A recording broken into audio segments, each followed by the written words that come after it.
If you're a maintenance supervisor for a commercial property, you've had to deal with everything from leaky faucets to flickering light bulbs. But nothing's worse than that ancient boiler that's lived in the building since the day it was built, 50 years ago. It's enough to make anyone lose their cool. That's where Grainger comes in. With industrial-grade products and dependable fast delivery, Grainger can help with any challenge, from worn-out components to everyday necessities. Call, click Grainger.com, or just stop by. Grainger, for the ones who get it done.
I didn't even know if we were going to actually get to the show tonight, and I'll tell you why. Why? Well, you amaze me every single time. Why? Because every time I think, like, there's no way you can impress me even more. Right. We show up to the studio and we start doing research about one thing and one thing only, okay. Our show, and then you all of a sudden decide to derail the train and go for a little ride, bring us through La La Land, and find these little nuggets of facts that are just insane. Hey, how you doing? It's Sean. It's Friday night. It is the Sackheads Radio Show. I'll tell you, man, every single time you blow my mind. It's an honor to sit across from you, as screwed up as you are sometimes. And I mean that with nothing but love. Now, wait a second. What are we talking about? Are we talking about our new network idea, or are we talking about the other thing? Let's start with the new network. Okay. So we, as everybody knows, that we have ideological warfare going on with Michael Moore. Yes. Pierce Morgan. Yes. And Chris Matthews. Who else? I was waiting for you because I know you like saying that name. Or Chet, as I like to call him. In the poo state. Sadly, only those of us, I think, over 30 will get that joke. Right. So I think that those three should get together because their shows are all so successful. Right. I think that those three should should get together and form their own station. Right. And call it the Insignificant Trio Station, or TITS Network. for short. Network. Their own network, yeah. Oh, okay, but call it station. Absolutely. Well, yeah, you're going to throw the... Right. The Insignificant You could throw Trio the Insignificant Network Trio Station and call it TINTS. TINTS. Can you imagine just the awesomeness that network would be? You throw in Al Gore, who, by the way, I figured out his speech pattern. I've been trying to figure out, like, what makes up Al Gore's speech pattern. It's one part Sling Blade. Okay. One part Jimmy Carter. Am I wrong? Can you play those two side by side? Do we have a clip? I don't have that clip available, but you have Sling Blade, I like the way you talk too, that guy. Right. And then you have Jimmy Carter, who is just, and never really, and weird, and so you have those. I can't do the Southern accent very well, but I was listening to a speech from Al Gore. He was talking about how he sold current TV or whatever it is to Al Jazeera. He sold his current TV. Yeah, his Magnavox. Like the one he was watching, No, the network that he had the there. box remote. Remember that was like the size of an 8-track tape and had 4 buttons on it that you push. And for whatever reason, that just stuck in my head. I was like, it's like Sling Blade and Jimmy Carter all at once. Very interesting. Interesting. Am I? I'll tell you one more musing that I had this week while I was driving around. It's something that stuck with my head. Okay. So I was behind a car. It was a Prius. I'm not going to hold it against the person. Yes, you will. Even though there's been numerous studies that those quote-unquote green vehicles, the amount of electricity and toxic chemicals it takes to actually create them causes more of an impact on the environment than a car running on gasoline for 20 years. But that's... Listen, I don't want to go off on a tangent here. We need. You know what we should do? We should subsidize those types of vehicles with tax dollars. You're right. Right. That would be a plan that couldn't fail. Right. No, that's what I'm thinking. And then we wouldn't have to close air control towers. Well, there you go. Now we're saving lives all over the place. We are just, I don't know why we aren't the ones in charge of everything. Finish your story. Well, I wanted to go off on this little thing, because you're right. We should be in charge. I agree with you. Wait, who said that? Was that me? Yeah. Okay. So the bumper sticker on this car said, war is not the answer. And at face value, I was like, okay, they don't believe in any sort of war. Okay. And then I thought about it, and I said, that's kind of open-ended, because it depends on the question. Right, like if it was when you were a child, what was your favorite card game? Right. War, in that case, would be the answer for me. Absolutely, that would be the answer. If you played a game of cards, okay, in which you laid out 3 cards and then you flipped over. I just said that. I just used the card in the war game. You can't do that. Okay. Let's say... Okay, what type of board game is Risk? A war game. Right. So fill in the blank. The blank of 1812. War. Okay. Now, if you're asking the question, hey, I got the wrong croissant, how should I respond? A, B, or C? C being war, B being file a complaint, A being throwing the croissant in the person's face. War. It could very well be C. It could be. Probably not. Okay, hang on a second. If you hang on a second, because that makes no sense to me. So I'm going to interrupt you. Okay. Here, and I'm going to pose this question to you. Me only? You only. You were at Dunkin' Donuts. Yes. And you order your coffee. Yes. And the person behind the counter gives you a coffee, but instead of giving you Dunkin' coffee, they brewed Folgers in the back. That would be war. Okay. And that would also be treason, in my opinion. Okay. Because they're going against the Dunkin' Donuts, the world of Dunkin' Donuts, and that's treasonous. That might have to become a sackhead's law. We'll run that through. We have to run that through the War Committee and see if that qualifies, and the Judicial Committee.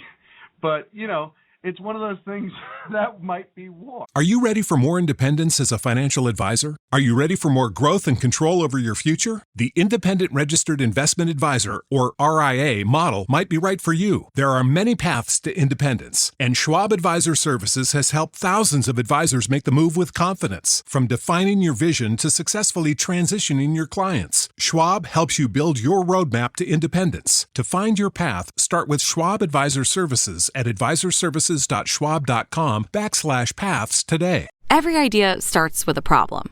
Warby Parker's was simple. Glasses are too expensive. So they set out to change that. By designing glasses in-house and selling directly to customers, they're able to offer prescription eyewear that's expertly crafted and unexpectedly affordable. Warby Parker glasses are made from premium materials like impact-resistant polycarbonate and custom acetate. And they start at just $95, including prescription lenses. Get glasses made from the good stuff. Stop by a Warby Parker store near you. All right. For you. But I just thought, what a stupid ass bumper sticker. No, war may not be the answer, but it may be the solution. It depends on the question. Correct. And the solution. Right. For example, Pierce. We fought something and kicked your rears at Yorktown. Remember Yorktown? Right. But it was the revolutionary something. Action, movement, protest. Hold on, I'm getting to it. Sit-in, occupy, war. War. Okay. Yes. All right. So war was the answer in that case. I don't understand. I can't wait to hear all the warmongering talk, hate email that we're going to get. You guys are advocating for war. No, I was discussing a bumper sticker. And it's just one of those... In certain cases, war may be necessary. For example, we'll talk about him later. We'll talk about Gangnam Style later. If he launches a missile and tries to turn us into a sea or fire, war may be the appropriate response. Maybe. Another interesting bumper sticker I saw this week. It was a good week for bumper stickers. Okay. You know, everyone has the bumper stickers if they've ran a marathon, and it says 26. That annoys me. Right. I saw the best one, and it said 0.0, and underneath it said, "But have fun with your marathon." And I said, that is a bumper sticker for me. Nice. Way to call it out. I would also have a picture of a guy drinking a beer and eating a cheeseburger, but that would probably just be more specific to me. Are you kidding me? You would have a KCCO sticker, which I totally am on board with. Hey, I do what I can to KCCO. You know that. Absolutely. Oh. Now, I found something interesting. You always do. I found something interesting. I didn't know this, and don't ask me how I came across this because I probably couldn't find it again. If I wanted to. Okay. But I didn't. I am so upset that I did not know this or realize exactly what it was prior to tonight. Yes.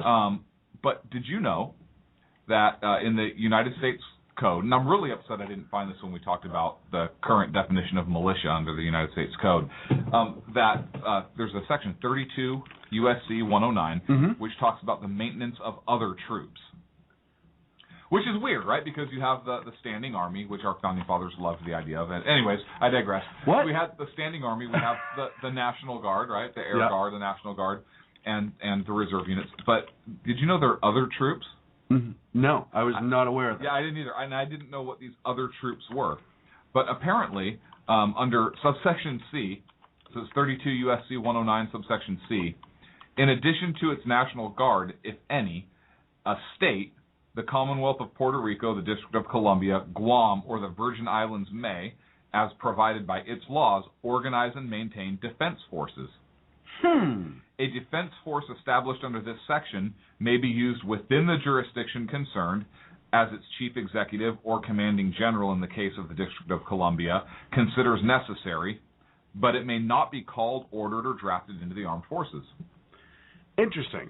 Now, I did not know that because the Constitution specifically says that any state may not maintain troops in time of peace without the consent of Congress. So apparently Congress has consented, and this came as a result of World War I. National Guard troops got pulled away and so forth, and states were like, well, okay, now what are we supposed to do? Right, what if something goes awry seriously? So, yeah, or a sourdough, or a wheat. Or pumpernickel. Pumpernickel. God help us all. Would be silly. So apparently Congress said, okay, hey, since we're calling your troops up and paying for them and equipping them, I mean, since the federal government is doing all this and they can call up the troops at will even for training and everything else, aren't they really federal troops? I digress. Anyways, that's an argument for another show.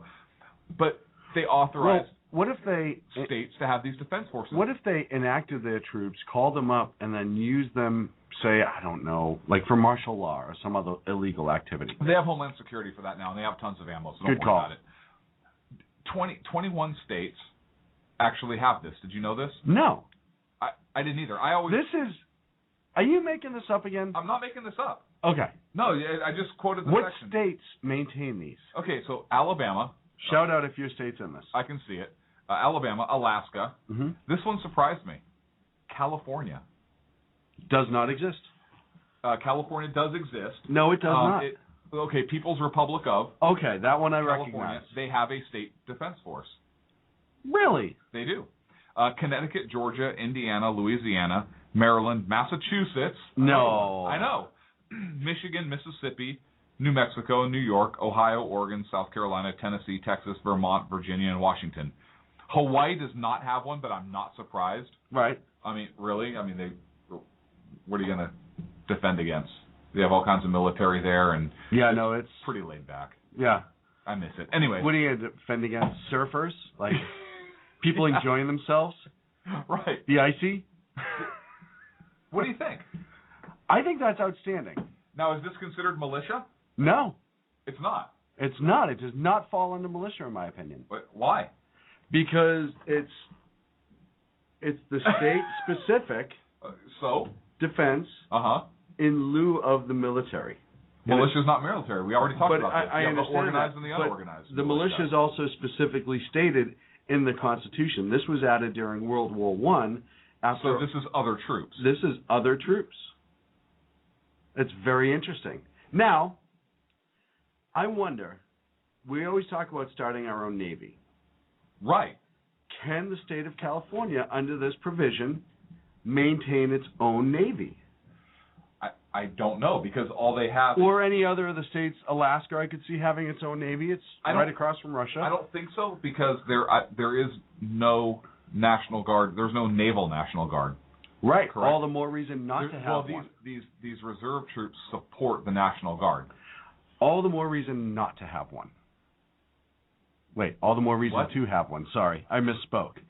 Because there's no... Well, there is a naval... Well, there's no Naval National Guard. There's a Naval Reserve.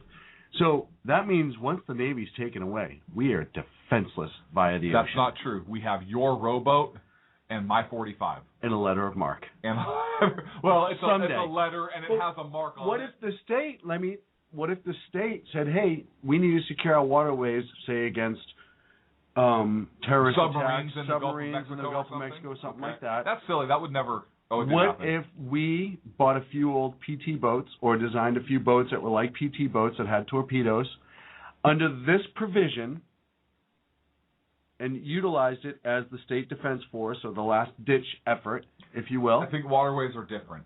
Waterways are treated differently. What if they're state waterways? Like a river? Like, say, California, I'll use an example. It's still waterways. Waterways are different, and waterways fall under... Are you 50 or older? This news is for you. The CDC now recommends you get vaccinated against pneumococcal pneumonia.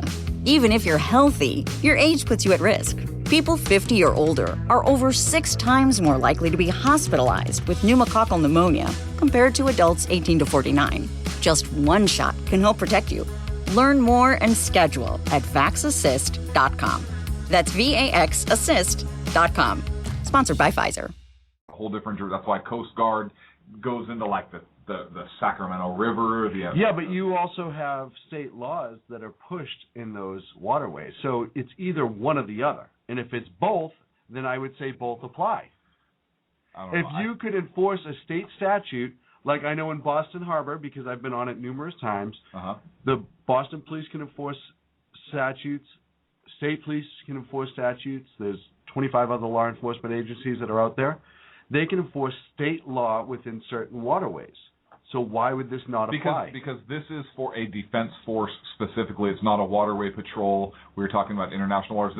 You have Coast Guard, you have Naval Reserve for that. This is for dealing with emergencies at home, those types of I'm just saying, of state emergencies. Can there not be crowds on a river? I say we get it. I say we move on this. You say we just try and get... We can start the Californian Navy. Well, here's what's awesome. Get a letter of marque. Puerto Rico has a defense force. Yes, they do. Why? Because they're a commonwealth. They actually, I believe they also have a National Guard attachment because they are part of the country. Their territory. Yeah. But I know they do have a defense force. Most people don't know... I grew up... You didn't know about a defense force 3 minutes ago. No, I knew Puerto Rico did. And I knew that for very specific. I had a lot of Puerto Rican friends growing up, and their fathers had served in it. They also have their own state police, believe it or not. I believe that. What I find funny, it is. Is it ha-ha funny or just... No, it's ha-ha funny. Is that in the subsection C, it says a defense force established under this section may be used within the jurisdiction concerned as its chief executive or commanding general in the case of the District of Columbia. Now, District of Columbia, I don't believe has a defense force, but how awesome is this? I'm the general. I'm the commanding general. I'm the general of District of Columbia. Maybe that general could... How awesome is that? Let's find that guy. You're the general. And see what he can enforce, and maybe we can clean out Congress. Right. You know what I mean? That'd be an insurrection. Ooh. Good point. I'm not okay with that. No. All right. Well, there goes that plan. But I'm telling you. Anyways, look, I wanted to share. How did you find this? Because I bet you there are certain people who listen to our show, right, that may want to take part in something like that. Because that sounds like a group full of people. It's volunteer. That's totally volunteer. It's all volunteer basis. If you go to your state's website, if it's one of those 21 states I listed off or Puerto Rico, go to your state. Well, in California, because I clicked on California just to see, you can go to the California state government website, and it actually talks about how to join and apply and whatever else. Same with Massachusetts. I don't know about the other ones. I haven't had a chance to click on them all and kind of play around with it. I was just really curious, and I came across this. You're really going to make me tell the story? Yeah. It's...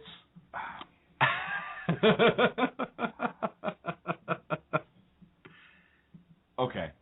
I came across this researching a Supreme Court opinion where a governor tried to prohibit troops from taking part in a federal exercise because he said, the troops fall under my control as a National Guard unit. I don't want to let them go for training. They're called up by Congress in service in time of emergency, war, blah, blah, blah. Anyways, in this Supreme Court decision, this other troops was listed in there as one of the reasons for the ruling, because they said, well, a governor cannot prohibit the state, the units from going out and training out of country, and it doesn't leave them defenseless because under the U.S. Code they have the ability to form other troops, and it cited the U.S. Code section in the ruling, and so I looked that up, and that's how I found the other. When was that ruling from? Do you know? Really? Yeah. No, not offhand. Oh. Because I have to look at the ruling. No, that's fine. That's fine. I was just curious to see how current it was. It was a 1990 ruling. That's fairly current for the Supreme Court. That's probably like 4 decisions ago. Snappy they are. Mm-hmm. And they, that is, we have to look into that more. Maybe we can get one of the generals on to discuss it. Maybe we can do that. Maybe we can get an interview just so people can find out more. I think that's a public service people do need to be a part of. Yeah, volunteer their time. True volunteer service to your state, and your state being part of the country, but maintaining your state rights. Another interesting part of this ruling was it found that, you know how there's some groups that consider themselves militia groups, yeah, but they're not attached to any state or anything else, that under laws, because they are considering themselves a militia group and they're not regulated or trained or subject to call up to service even by the states, that they could be considered in a state of rebellion. Thought that was kind of an interesting interesting statement, because they're not subject to call up. Right. They're not organized by the state. They're their own entity, if you will. Mm-hmm. That's interesting. That depending what they're doing. I thought it was interesting.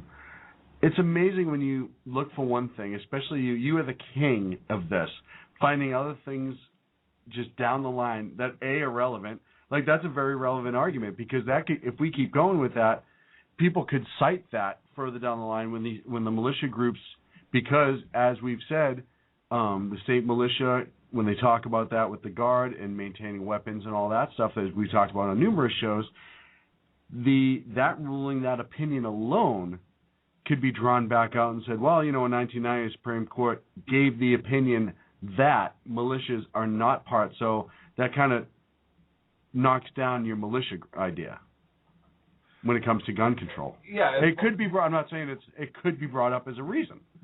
Well, but the militia are people as a whole. So I think what it's referring to is a group of people who get together and have some form of rank structure or whatever outside of just the citizenry or outside of the National Guard is what they're talking about. If anybody's interested in reading the case law, it's kind of interesting kind of how it got there. But it was Perpich v. Department of Defense. And the case is 496 U.S. 334. It's a 1990 case, and it was the governor of Minnesota, basically, versus DOD, about the ability of the federal government to call up troops to train overseas and basically leave the states undefended or the Guard units unavailable for service. And it's a really interesting decision. Justice Stevens wrote the majority decision, and it actually talks about how the National Guard has kind of evolved through the years, and it takes all the way up through the various acts from 1792 all the way up through the Dick Act, which talks about the militia, kind of how we discussed it before about the right. age groups and so forth, and kind of how the National Guard has evolved into this almost overlapping entity with the United States Army because they are funded and subject to control of at the federal level and be subject to call into federal service at any time, yet they also have the allegiance to the state. And as a result of all this, when this happened in World War I, Congress created this other code section for these defense forces. It's just kind of an interesting history. If anybody's interested in reading it, I wanted to throw that case out there. Don't ask me why I was reading that, because it doesn't really matter. Just know that I'm kind of a nerd. I wonder how that would play out. Say, we always talk about our protection against tyranny. Let's say down the line we do have that tyrannous government that oppresses us. Not right now. Not right now. I don't mean right now. Yeah, not right now. This administration is not a Tyrannosaurus Rex. It's not you're right. And so down the line, let's say it's overreaching and it's overreaching. It's impeding on our rights and blocking our liberties and taking our liberties and our money and our way of life. Anyhow, so say that happens, changing fundamental. And the people start to rebel and say, hey, you know what? This is not okay. We're going to stand by the Constitution as it was written and intended. Okay. The government says, nope, we're declaring martial law, which is not legal, as we've discussed on the show. Well, it's not constitutional. It's legal, but not constitutional. Okay, well, it's that go ahead. Anyhow, so we're going to call up the National Guard and the standing military to maintain order against the citizens. Right. Could the states then turn and say, no, you're not. We're going to use our other troops, the state, what was it called again? The State Defense Force? We're going to use we're going to call up our State Defense Force to stand against the federal, because it says right in the National Guard, and they are controlled by the Pentagon, Department of Defense. We've talked about this. Yeah, you need the governor's signature for a lot of their actions, but in a time of war, I don't think you need. Are we going to go down this road right now? Yeah. Here's the thing. Look, we don't believe that is obviously. That's not what's going on. That's not what's going on. But I'm just saying how that here's the thing. That brings a new light to the discussion, though. That's a new angle. It does. But look what happened in the Civil War. And the new Navy. Look what happened in the Civil War. General Lee was a West Point graduate. Yes. Right? He was a member of the United States Army. Yes. And at the outbreak of the Civil War, when the South seceded, he was the son or grandson of Henry Lighthorse Lee, fought in the American Revolution, hero, right? Mm-hmm. So he actually maintained his loyalty to his state and fought for the Confederacy. Right. Subsequently, there was a ballistic submarine named after him. Yep. Because he was a West Point graduate. He was actually a great United States military officer, but he did go with his home state, ceded from the United States, and fought on behalf of the Confederacy. If you had an incident like that, my guess is you would have states that would secede, and people might say, well, that issue was settled with the Civil War. States can't secede. What are you going to do, stop them? Yeah, how are you going to stop them? If Texas and Montana and some of the other states said, yeah, you know what, we're just not sending our representatives to Congress anymore, and we're going to secede. What are you going to, no, you can't. No, you can't, because we already fought one war. How are you going to stop them? We're going to cut your federal funding. Okay, then what? Okay. Well, we have all the jobs, so go for it. Right. That's fine, because we're not going to pay you taxes. We're just going to keep all the taxes that we pay here. Yeah, and thanks for all the bases. Here's the thing. I think that you would have military commanders and military units that would stay on. Well, I mean, you would have them that go. Yeah, you would have them that go on both sides. Yeah, like you did in the Civil War. Absolutely. Right, and you would have citizens joining both sides. And same with the defense. I mean, the defense forces. I mean, a state may say, what if they have people in those defense forces who were prior U.S. military whose allegiance still lied with the United States? Right. And so I think you would just have a split. Now, I have no idea what that split would be, because there are many people high up in the United States military, I believe it was McChrystal or whatever, who's one of them, who is a complete liberal, progressive. ideologue. Right. And that point was made in the debate by Dana with in Pierce Morgan. With our good friend Pierce and Yeah. your buddy Van Jones was on it, and guy, Grover Norquist was on it. Yeah. Communist. But and I think that's what you would see. So I don't know about these civilian defense forces. I mean, if they serve the governor, they're not aligned to the U.S. government. I don't know. Interesting. I'm not saying how it's going to play out. I'm not hoping it plays out, obviously. It's honestly, I do not want that to happen.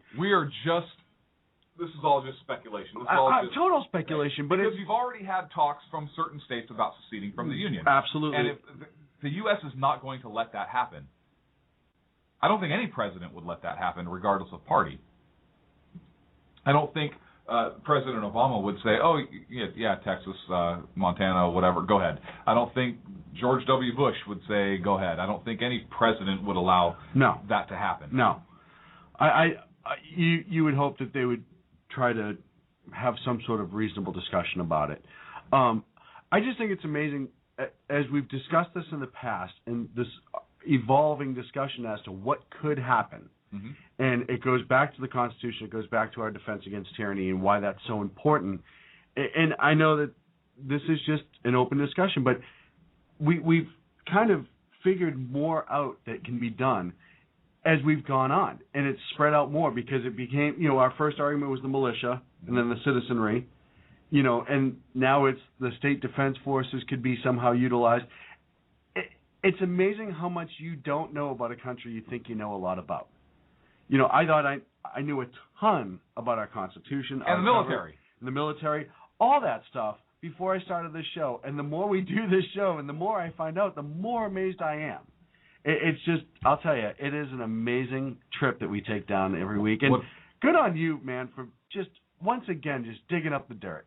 Well, what if state defense force could be used as a way to oppress the citizenry also? Well, it could be just like anything else. Hey, it could be like the city in Mexico. And what I don't know about it, I don't know how they are armed. I don't know how they are trained. I don't know. Like I said, I just found this out reading this Supreme Court opinion. We're up against a break. We are up against a break. We'll follow up on this. Like I said, maybe we can get a leader from them to come on and discuss the whole thing at some point. I think that'd be an interesting show. We'll be back in a few minutes with Sackheads Radio.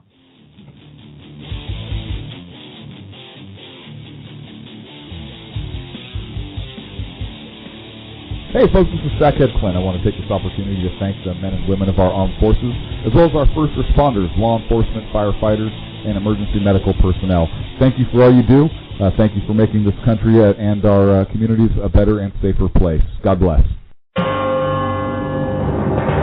Hello, I'm Ashley, a student at Hillsdale College. Here is Dr. Larry Arnn on why the Constitution limits government. James Madison writes in Federalist 51 that men are not angels.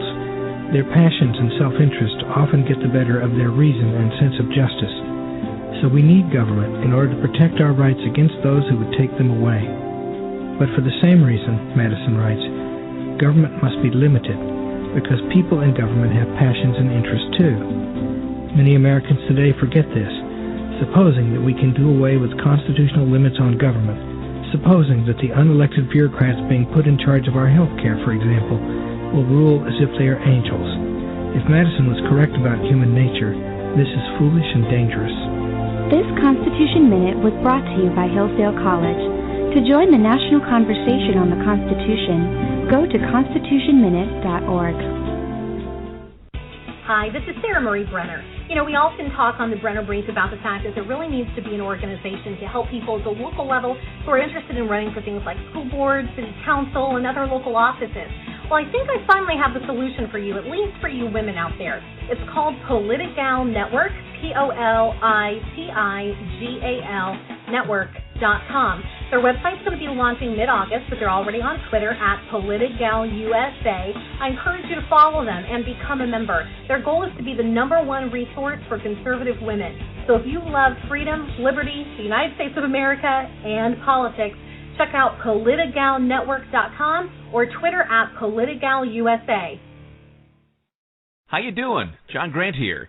When I'm not slaving over a hot microphone on the 405radio.com Saturdays at 10 a.m. Eastern, I check out Sean and Clint here at Sackheads Radio. We all appreciate the best political bloggers, writers, and commentators. We either get them on our shows or we make fun of them, as it should be. So check us out live Saturdays at 10 a.m. Eastern or forever on the podcasts on the 405radio.com. Hey guys, it's Sean from Sack Kids Radio. I want to talk to you a minute about our friends over at HomefrontHugs.com. They're an amazing organization of volunteers who take their time, effort, and money to take care of our troops overseas as they serve our great nation. HomefrontHugs.com. You can donate, write letters to troops, adopt a troop, you name it, you can do it. Help those wonderful folks who protect our freedoms. Go to HomefrontHugs.com. Tell them Sack Kids Radio sent you.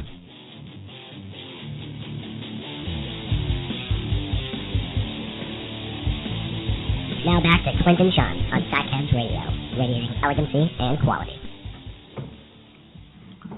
Welcome back. Welcome back to the show. That was an interesting first half of things that we didn't even put on our schedule for the night that we got into. Yeah, What are you doing over there? Stuff. You're like moving keys around, and now you're juggling. Why are you juggling right now? Why are you not juggling right now?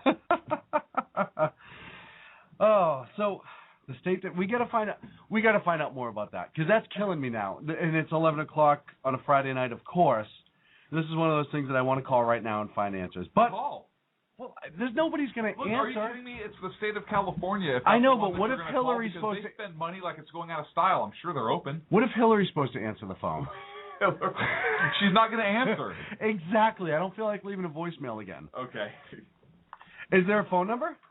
I'm sure there is. I was going to say, if there's a phone number, I'll dial out in the show and we'll leave a message. We'll check it out this week coming up. Okay. What else is in the news this week? How about the B-2s that flew over North Korea and dropped dummy munitions? How awesome was that? Well, it was in South Korea. Well, they flew from the U.S. Right. Flew to Korea. Right. So I wonder... To drop dummy munitions. And that really was the end of the story. Oh, no, wait. Kim Jong-un got his... Gangnam Style. How do you say panties in Korean? I think it's Sung-sun. And I'm not exaggerating. I looked it up before we went on the air. In a bunch. And once again made threats. He apparently put his rockets on standby, his air defenses on standby. I know this week they also because cut... his air defenses would totally nail him, I'm sure. I know they also cut a... Hey, you know what? Do you think those hats that they wear, like, they keep in all of their, like, ideas? I think from going out? When you go in 2015 and run for president for Sackhead Clinton 2015, I think your entire command staff should have to wear those. Those hats are... I want one. I just want to tip those guys over and stand them on their heads on those hats. Well, he's still all upset because they're doing this this joint operation with South Korea. And listen, we've been doing this operations for years. And do you think that he's... this is just ridiculous. He's, I'm going to put my rockets on standby. To do what? Well, we're going to cut off the military hotline between North and South Korea. Okay. We're still in a state of war with South Korea. Okay. Now what? We're going to turn you into a sea of fire. Okay. I'm like to the point where I'm like, dude, hit me a shut up. You know, like, just, this is absolutely insane. He's a moron, first of all. He's talking himself into a corner. Well, I mean, really, because at some point he's either going to have to put up or shut up. Right. Because the U.S. is going to, you're going to say, okay, well, here's a couple of B-2s. We're going to fly them over South Korea. And then we're going to land back at home and drink some coffee and just kick back and have fun and watch you just spin up on this. Dude, you know what? And then he's going to and then we're going to put our brand new warship over there into the 7th Fleet. And wave at you. Yeah, and wave at you. Hi. You can't, shoot a missile. You can't see me. Right. You can't shoot this down. I just want to know, politically, what his end game is. Is he really going to poke the bear? Because that's just suicide. Yeah, you know what? I know we talked about last week, the amount of artillery they have on the border that could hit Seoul, Korea. I read somewhere that they could fire like 100,000 rounds in the first hour of artillery. That could be very damaging for the people of South Korea. Yes. I'm not arguing that. Long term, he doesn't have a snowball's chance in hell. Unless he gets backing from the Russians. As we've talked before, right. Right. But here's the thing. At what point, excuse me, do we believe him? Well, at what point do we have to say, hey, you know what? This is no longer an idle threat. You're really starting to scare us. You know, it's. I was going to say piss us off, but yeah, scare us. Well, scare us either for South Korea, Japan. He's got ability to hit Japan. There were some experts that said, well, he's threatened to shoot at the U.S., the continental United States. Some of the experts out there that I've read have said he does not have the capability, the intercontinental ballistic capability, to shoot the United States. Some experts say he does. So I haven't read any that have. So there may at least Russia. I haven't, and then that's where I'm going with this. Unless Russia has provided him with something, right? The intelligence out there that's been made public, they do not believe North Korea has the ability to make a nuclear weapon so small as to put it on an intercontinental ballistic missile or ballistic missile capable of hitting the United States. However, the Russians do. Mm-hmm. And they've already been poking us also. Yes, we know that. Which we talked about a couple shows ago. A couple flybys with their Bear bombers and the sub in the Gulf of Mexico. If they've supplied North Korea with anything, then they have the capability. They absolutely do. So how much of this rhetoric do we take? Right. I mean, it's not only rhetoric. He's made moves.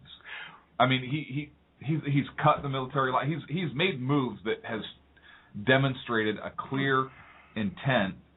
What he wants to do to wage war. Well, and I also, as I've said before, and I know. And I'm sorry to interrupt. No, you're not. Kudos to the Obama administration in sending B-2s over there to send his a little bit of a message. Hey, you know what? We can do this if we want. And that, hey, we are standing by South Korea. Here's a couple B-2s. We're going to drop some munitions. Why don't you go ahead and think about March what it is you're doing? 29th at 11:09 p.m. Clint says kudos to Obama admin. All right. I just wanted to document that. Absolutely, because when somebody says you never give them credit. Right. We absolutely can now pull this one time that we did up. We've given him I'm credit kidding, before. for goodness sakes. I'm kidding. Well, you know, and the other thing, too, that I bring up about when we talk about North Korea and their poking of the bear, if you will, is after the Iron Curtain fell and a lot of munitions and a couple of suitcase bombs, if you will, went missing. Did they get their hands on even the technology to be able to duplicate it? And not even how much information. Remember, China got all kinds of information under the Clinton administration, correct? How much has China shared with North Korea?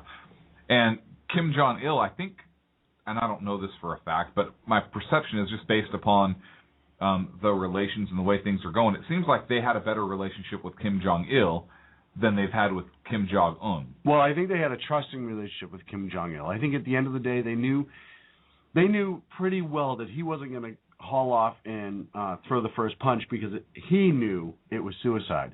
The problem I have, as I've said before with this kid, and he is a kid, and I'll say that. Yeah. I don't think they know enough about him to be able to gauge him. They haven't been dealing with him for more than a year and a half, 2 years now that the old man's been dead. And now he's doing all this crazy BS. Listen, they don't even know how old he is. Is he a king? Is this like a monarchy because it passed down? I know it's not a monarchy, it's a dictatorship, but it passes down like the same family, right? So does he have to have an heir in order to continue the dynasty? And does he have like a little ring that they take off his finger? And I don't know. I know he'll be, no matter how he dies, unless North Korea falls as a nation, he will be enshrined in ice or whatever they do and put on public display, as many communist leaders do. So I don't know your question. I would say you could probably argue that it's now a monarchy on some level, but it's just a straight dictatorship, communist dictatorship. Socialism. They just keep it in the family. You know, the thing that Van Jones is really a big fan of, communism. Right, no, yeah, I know he loves this. But either way, I don't think they know enough. So now they have to kind of gauge him, like, hey, you know what, we're going to talk. You know, they want us to stop with our quote-unquote harsh rhetoric in response. They essentially want to know if he's the bad kid that you're going to be able to ignore and he'll just go away, or is he the worst kid that you ignore and then he says, oh, you're ignoring me? Well, I'm going to make you not ignore me. Now, mind you, just after he took office, he did shell the island in the Sea of Japan that is occupied by South Korea. and I think 2 ROK soldiers and a couple civilians died in that. There was the torpedoing of a South Korean ship, and this is after that was him bolstering, saying, hey, I'm not afraid of you, I'm just going to do what I'm going to do, and you're not going to be able to push me around. And now we're to this point where he has cut the regular hotline on the DMZ, cut the military hotline. He's made these ridiculous threats over the top. He's putting his missiles on ready, which I don't know if that means Wile E. Coyote's sitting there with the match against the fuse. I don't know what that means. I know they have a large battery of short and medium-range missiles. I don't know how operational they are. No one does. That's the problem with North Korea. We don't have a lot of intelligence because they're such a closed-off nation. And, yeah, we get satellite imaging and stuff like that, but we don't know what's operational on the ground. So it's hard to really gauge. I mean, he's got older Soviet technology that, if it's well-maintained, is still effective. You know, it may not be GPS satellite guided and put it through the front door, but that's almost even scarier because now instead of just outright targeting military targets, it's just going to go awry. He's also got chemical weapons and bioweapons, which people are ignoring the fact that he could utilize those very easily. So is this something where we just sit here once again, you know, I know, like you said, the Obama administration authorized during that, and they had to have authorized it. It's the only way we'd fly over their airspace, the flyover in order to be involved in the South Korean military exercise. But at some point, we have to get beyond sanctions, even if that means that we send a representative over and says, hey, we're going to have a sit-down with you, North Korea. Peaceful sit-down, one-on-one, and I'm going to tell you this straight to your face where nobody else is listening. You push us around one more time, and we're going to push back. And if you touch any of our allies, we're going to push back. You aren't who you think you are, so knock it off. At some point, you have to draw the line in the sand. Well, here's the interesting thing. The North Korean media released a photograph of Kim Jong-un, and I love his photo ops. He's just amazing with them. He had his, some other military people huddled around this map, and the title of the map was U.S. Mainland Strike Plan. Yeah. So you have the rhetoric, you have the moving of troops, the cutting of the hotline, and now he's looking at a map that shows different strike routes for cities on both American coast, and the title U.S. Mainland Strike Plan. And they've also had, they had a YouTube video a couple months ago that showed a city that appeared to be New York burning in flames while the guy is asleep. They released another. At what point do you believe propaganda somebody? video last week, I believe. At what point do you believe somebody? At what point do you take somebody at their word? When you can finally decide whether or not it's tomfoolery. Let's simplify this. Okay. This is, let's say that this is a 19-year-old kid, and he says that he has access to weapons, and he says that he is going to go to a school or whatever and turn it into a sea of fire, innocent people. Right. And then he has, like, blueprints of the school system and whatever it or is. he has a drawn-up plan. And on this map of the facility. And he's going on YouTube and telling people it. And doing graphic images of people dying. And then the school on the paper it says, you know, my batshit crazy idea or something like that. At what point that would be actionable, correct? Yeah, but I almost, I start to wonder if it's almost like. I'm taking do you remember, very simple terms. I understand that. Do you remember? You watched the Three Stooges growing up, did you not? Of course. They had an episode where they were mocking Nazi Germany. And they were all in charge, and there was like a map of how they would take over the world, if you were. Okay. Well, I wonder if it's like that. Like they're not the Three Stooges standing in front of a map of a plan that'll never work, trying to make it look good. He knows he can't pull off shirtless Putin. He can't pull off shirtless Putin. He knows he can't pull off shirtless Putin. That's a power play in the modeling industry. Can we afford to take that chance? No. Okay. No, absolutely. So why are we? Okay, when you were a kid on the playground. Yeah, last week. Somebody said, "I'm going to kick your." Did you wait for them to finish that sentence? No. No. Of course, it was also permissible back then. We didn't have a generation of sissies. Well, we also didn't have a lot of mass killings. But anyways, I digress.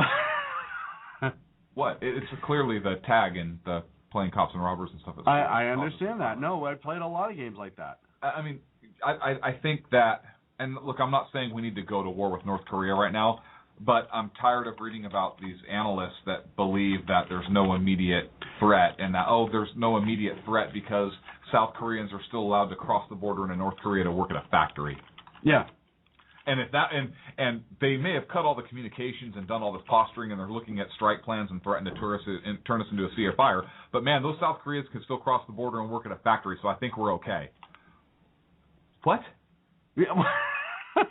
Wait, what? That's like saying, no, the guy's not going to go shoot up the movie theater or the school because he's reading Calvin and Hobbes, and that's a real happy thing. I don't get it. Right. They're expert I do analysts. love Calvin and Hobbes. I don't care. Oh, I love Calvin and Hobbes also. So let's not shine a bad light on Calvin and Hobbes. Watterson's a genius. Watterson was a genius. Yeah, take the call. All right, so we have a call on hold right now, and I wonder if it's our person that was angry at us because we talked about North Korea last time. No, it's somebody that wanted to chime in on North Korea. Hey, you're on the Sackheads radio show. What's your question? What's your comment?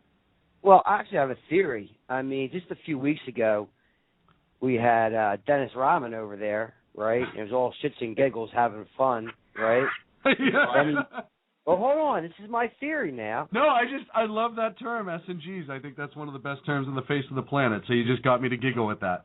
Okay. Well, then he leaves, and then he says, Kim Jong-un, whatever his name is, I'll tell President Obama to call me. Right. What did Dennis Rodman do? Who did he knock up? Did he steal the golden egg out of the bathroom? He did something over there to piss this guy off. Did he knock up his wife or what? Dennis Rodman, what did you do?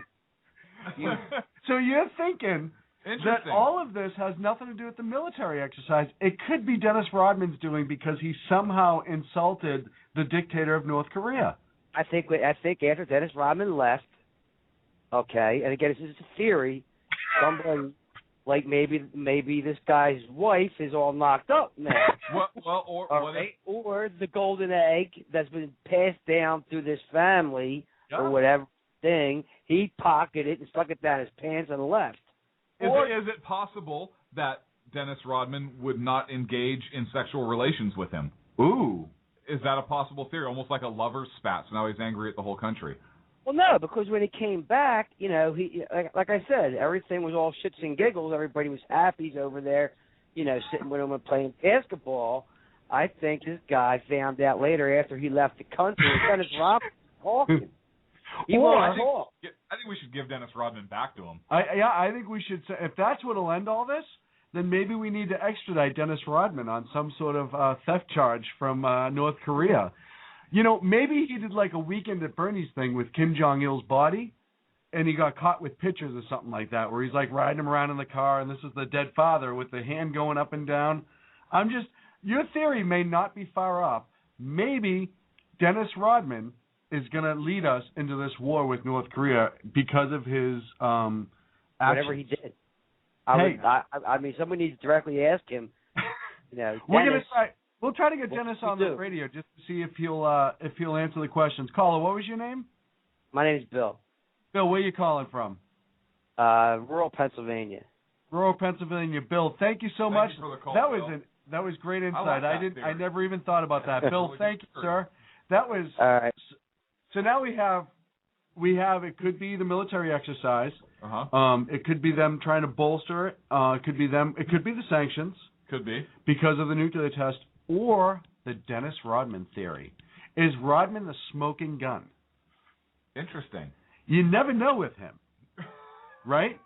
I mean, look at how he showed dressed up to certain things. He was married to Madonna for a while, wasn't he, or something like that? I don't know enough about. I don't pay any attention to him. I don't know. But he's got a really valid point. Rodman went over there and all hell broke loose afterwards. Could Rodman be an international incident? You know what I mean?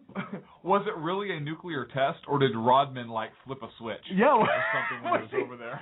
Was he in the room that said stadium lights? Was he in the room with the button that said "Do not touch"? And he's like, "Yeah, dude, I'm Dennis Rodman. I'm touching it." Boom. North Korea just tested a... No, we didn't. We didn't test anything. We're sending Dennis Rodman back now, and that... hey, anything's possible. Thank you for Bill in Pennsylvania for your call. If you want to jump in, 347-205-9399. I'm glad Bill called because that made that a fun segment. We were getting way too serious. Plus, he said my favorite term in the world. I love S&Gs. I don't know what about that statement gets me going, but it does.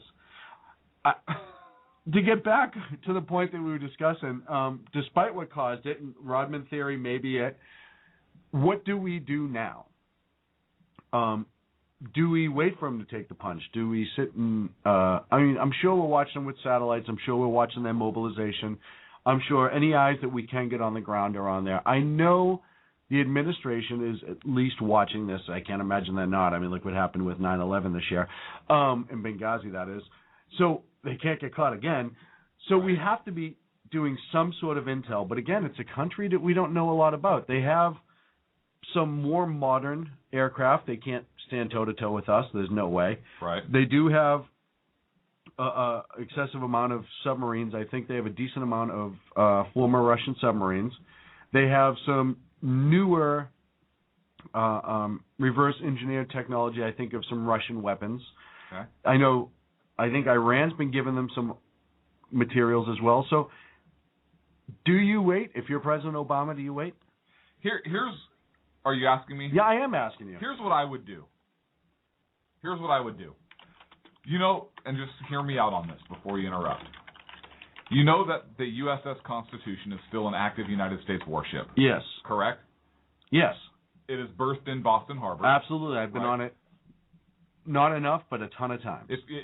It's still in service. It's still crewed by a naval crew. I would sail that over to North Korea.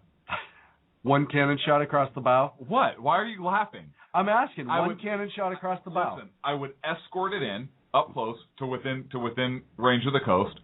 I would, first of all, you have to take out the coastal defense. I would fire a couple cannon shots just onto the coast, and then I'd sail it back.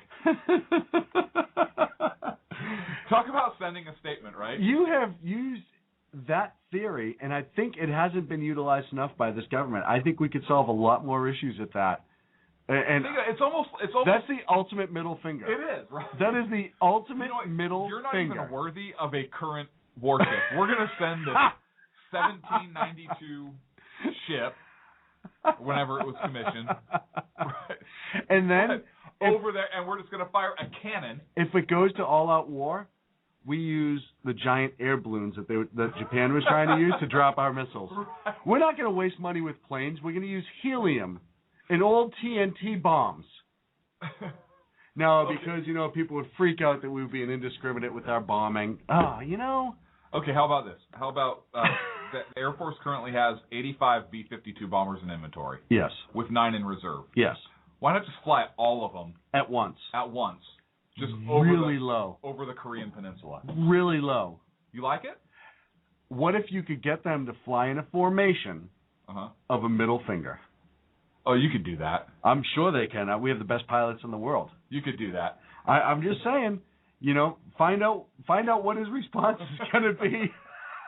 What if we just fly over and drop Rodman from a parachute in his wedding gown? You're just getting silly now. Do you remember? Did I just jump the shark? You did. Do you remember when you wouldn't remember this, but when the Japanese surrendered on the USS Missouri? Yes. The U.S. flew like a ton of warplanes over. Do you remember that? Yes. As kind of like we kicked your ass and we still have all this too. Right. Why don't we just do that preemptively to North Korea? Just fly everything we have over there, right? All the B-52s, B-1 Spirit, B-2s, Piper training cubs, all the fighters. Just fly everything over that we have, and then Cessnas, anything you can think of. And then a Piper Cub, yeah, paper airplanes, air hogs, the little remote control air hogs, and then just wait for the call. And it'll never come, and I'll tell you why. Because after he deposit fecal matter in his shorts, right, he wouldn't know what to do with himself. And now that he severed the hotline, who's he going to call? You know, it's kind of like. Do you remember when Reagan went in and like just sent a couple A6s to send a message to Gaddafi? We didn't hear another word from a peep. It was weird. Ever. For the longest time. He became like the nicest guy. Until all of a sudden he showed up at the UN. At the UN for a 15-minute speech that took 2 hours, and that was after he like took up half of Central Park with his tents, or some golf course that he had to use, so he wouldn't do Central Park. And didn't talk about anything. I may have said this before. Did I ever tell you my ultimate reality show before he died? No. My ultimate reality show was Putin and Gaddafi living in San Francisco in an apartment with no money, both of them working at a Gap. Follow them for a year. What'd you call it, Pudafi?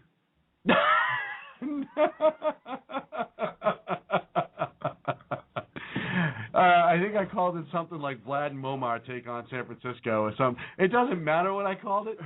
Just picture that for a one-room apartment, and they're living together, and they're like fighting almost like the real world, and they have to go work at the Gap with all like these stuffy people, and Gaddafi has that big hat that he wore and that super gown that he'd wear all the time. And working retail too, so people just dumping all over him. Think about the comedy in that, and then they had to go and kill him. Great until Putin pulled a little 9mm out of his jaw and like took somebody and they're like finding bodies in the dressing room. Like, where are all these people coming from? That's the only problem with that. I just look at it like Coming to America, where you flash forward 6 months and he has the giant apartment with the jacuzzi in it, and he was like, "Yeah, I had to make a call."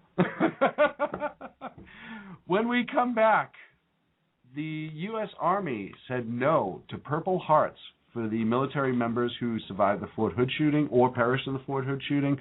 We will discuss that here in a minute on Sackheads Radio.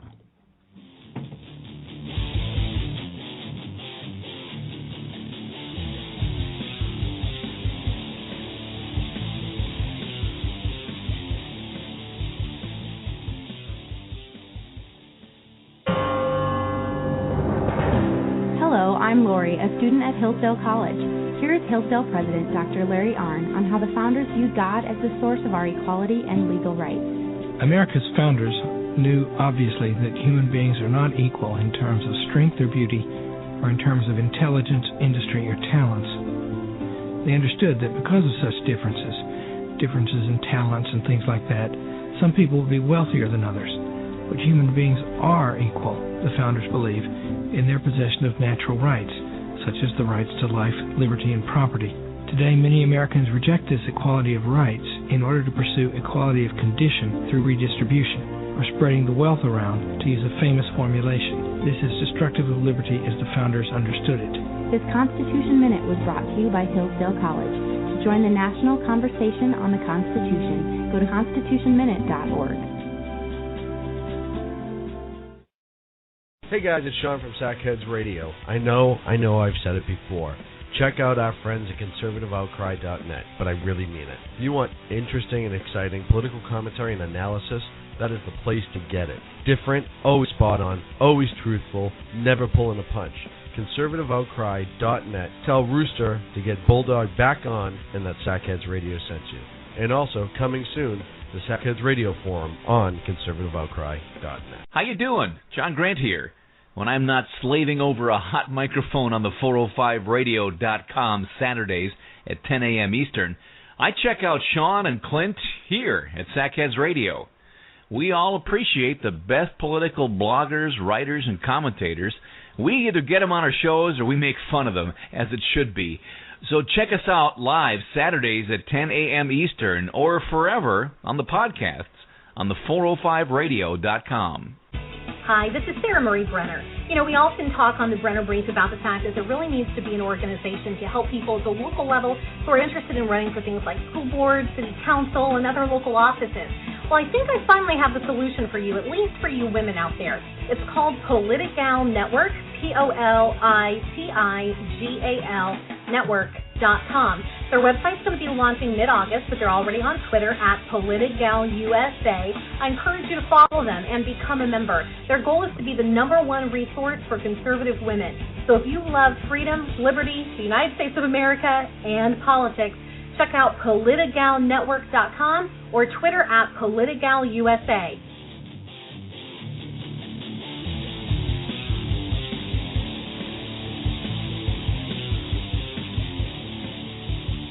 Now back to Clint and Sean on Sackheads Radio, radiating elegancy and quality. So you just had a tremendous idea. And I have did. To share it. Sean thought that we should use the flyover technique with everything we have to solve all of our country's problems. And the example that you cited was, let's fly it over the U.S.-Mexico border. Yeah. Just right along the border, everything we have. I thought it was a good, just the visual I got. Well, and like I said, Cuba. Hey, Cuba, we want to go vacation again. No, we don't like you. Whoa. All right, well, maybe you can have a beach or two. You know, it's international relations at its finest. And I don't know why I don't work for the government, because I could solve a lot of problems. Look, let's switch gears here and talk about something that absolutely pissed me off this week. Okay. And that is the denial of Purple Heart medals to our men and women in uniform who were killed by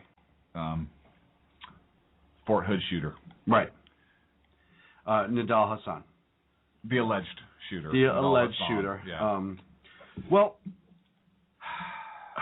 okay, first of all, let's go over what was their reasoning. This statement came out earlier today, Friday. Right, and this is the Army said that they didn't want to do it because they did not want to jade his trial and have unfair treatment, because that would give the assumption that this was an act of terror.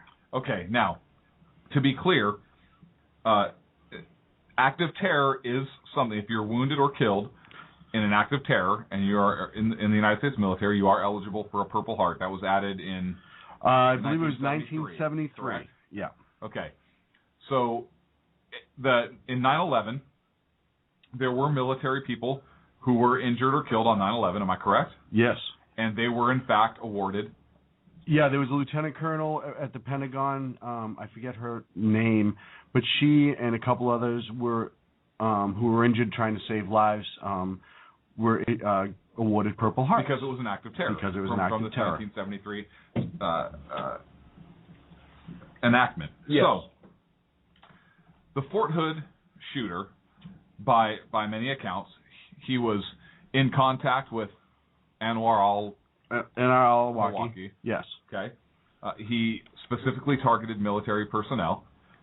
Correct. I believe there were some accounts where he would look and like under a table or whatever and would see civilians, and he would not fire on them. He would wait until he saw active duty or military members in uniform, and that's who he was specifically targeting. Correct. Right, and he even in one of his emails to Anwar al-Awlaki, he specified, is it okay to shoot civilians who are non-military combatants, essentially? Okay, and he also said to him he would see him in the afterlife. He would see him in the afterlife. Right. During the attack, he was sitting at an empty table. He bowed his head for several seconds, stood up and shouted, as witnesses said, Allahu Akbar, which is a common war cry, if you will, for jihadists. So it was, by all accounts, it should be considered an act of terror. Yes. Which means that our servicemen and women who gave their lives or were injured in the service of our country at Fort Hood seems like it would meet the definition and the parameters to be able to receive a Purple Heart. Or for those who were deceased, their families should be able to receive that Purple Heart. But here you have, and I don't know who made this decision, but the Army is withholding Purple Heart medals because they don't want to taint a trial. They're not calling it an act of terror, so they don't want to taint the trial of the shooter. Yeah. So that's ridiculous. So you're going to withhold medals that these military men and women gave their lives or were injured in the service of their country during what, by the account, certainly sounds like a terrorist act. I would classify it as a terrorist act. Right. And you're going to withhold a medal from them for political reasons? And we've had a couple And it's an act of war. Why is he even getting a criminal trial? And it's the same reason why they're bringing terrorists that they've caught or trying to at one time to New York for trial. I remember there was a thing, I want to say it was in Alabama a couple of years ago, where there was a jihadist that attacked a military recruiting center. Again, that was not classified as terrorism. Many people speculate this administration does not want to classify things as terrorism, so it can't be, before the last election, it couldn't be used against them as acts of terror that occurred while he was in charge. I'm not denying or confirming that. I'm just saying that's one of the allegations that I've heard in the past. The simple fact of the matter is, you look down the line of all of the things that occurred with Nidal Hasan, his contacts with Anwar al-Awlaki to the point that it got the FBI's, and I think Homeland Security or DSS, somebody started watching him. He had numerous coworkers who said after the fact that, they were concerned about him because of his actions and the things that he was saying, and he was discussing how Muslims should not be fighting on behalf of the Americans against other Muslims. He had a whole setup going into it. He knew what he was going to do. He had a plan. He was radicalized. Many people had said that they believed he became radicalized. It was not sure exactly at what point, but there were coworkers that said they could see the transformation. So you start lining up all of these things as time goes on, and he planned it out. He planned ahead of time. He did research.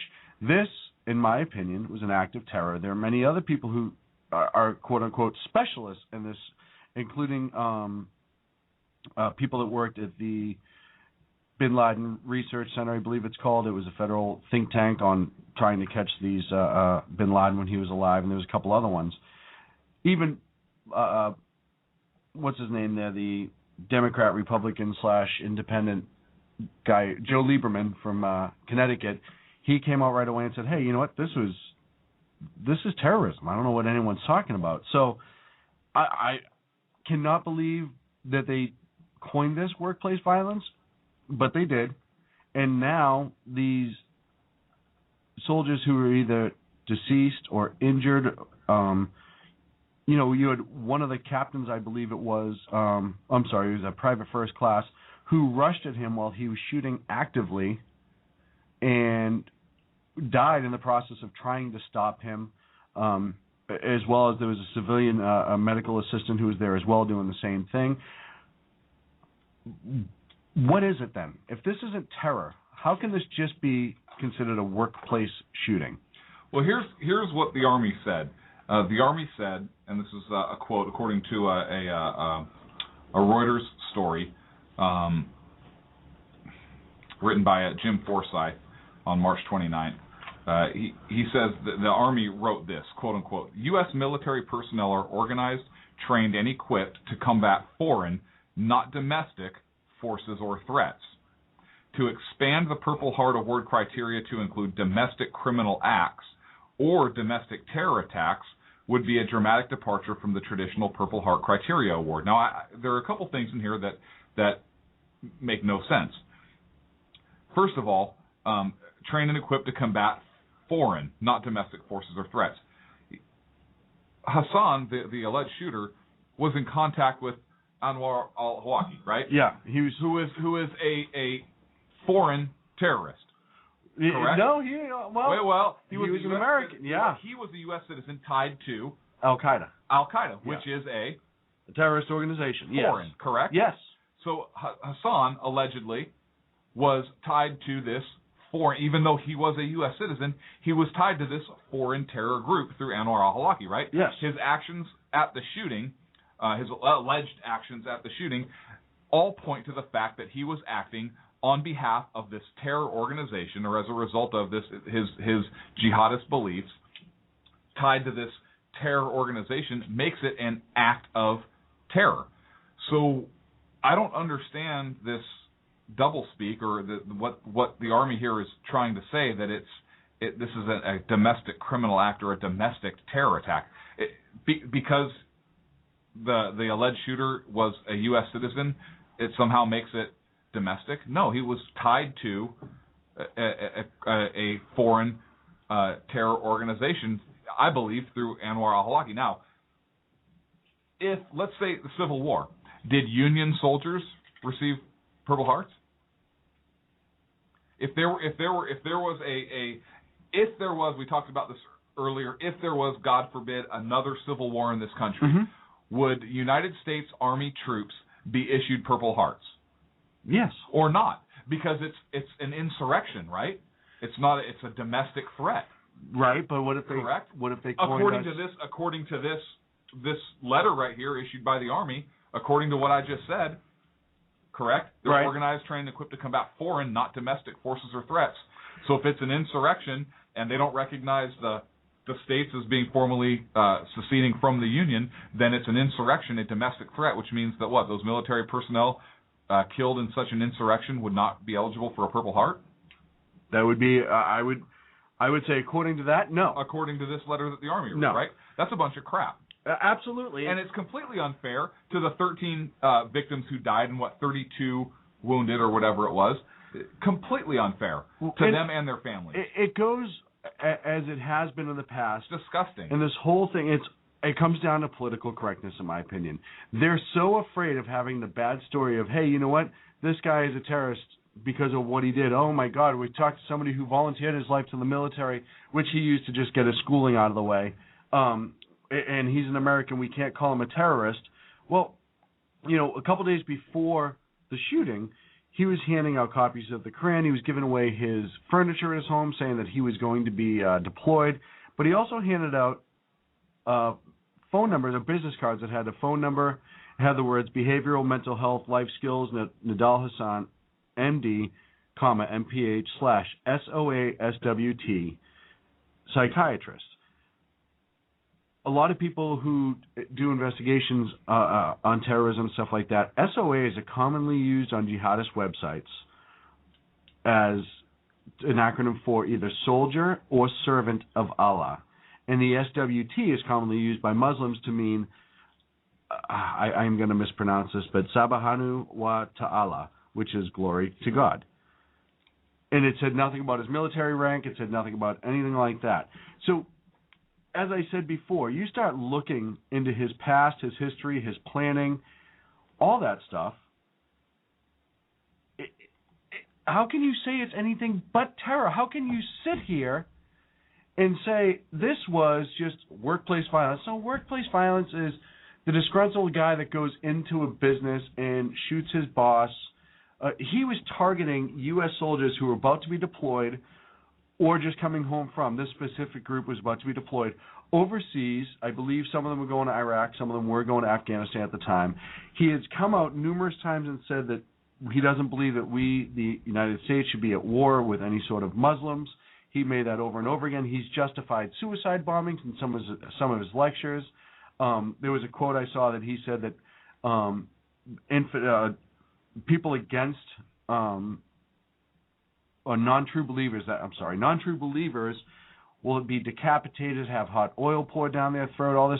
So here's this guy who's done all this stuff, and they're still going to come out and say, oh, no, this is just a workplace violence. And then the Army is going to have the audacity to come out and say, ooh, yeah, you know how they should get Purple Hearts because it was an act of terrorism? Well, due to a quote-unquote fair or unfair trial, we can't allow that to happen. We can't allow people to be jaded because if we give these people who are heroes a Purple Heart, then that could jade people's opinions. And that's the thing, and there's no provision for that, right. The requirements for Purple Heart. However, what it says, here's the criteria for Purple Heart, quote, after 28 March 1973, as the result of an international terrorist attack against the United States or a foreign nation friendly to the United States. So again, the alleged shooter is, I even hate saying his name, the alleged shooter was a United States citizen tied through Anwar al-Awlaki, right, to an international terrorist group, Al-Qaeda, I believe, right?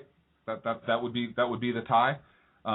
Recognized as such an attack by the Secretary of Army. And here's the thing, if the Secretary of the Army is not acknowledging the Fort Hood shooting as a terrorist attack, now they don't have to issue that. But the reason they gave was they want him to have a fair trial. Mm-hmm. I don't know that that's a provision in here to deny a Purple Heart, but if the Secretary of the Army would have said, yeah, you know what, this isn't a terrorist attack, therefore it doesn't fall under the articles that require us to give a Purple Heart.